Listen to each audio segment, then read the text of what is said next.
একটা $1 billion super yacht, আর এটা একটা পুরো শহরকে জলের উপরে ধরে রাখার জন্য যথেষ্ট বড়।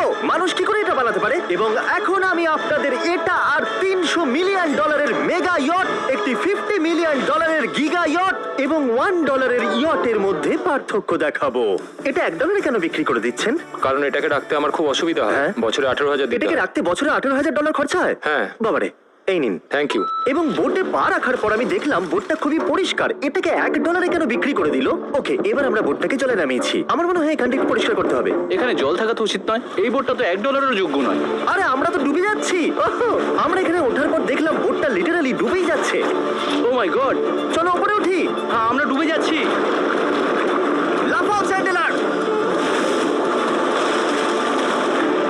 ভাই আমার, আমি ওটার জন্য $1 দিয়েছিলাম। এটা ছিল $1 ইয়ট। এরপরে আমরা Like and subscribe and first comment to wish the first video and please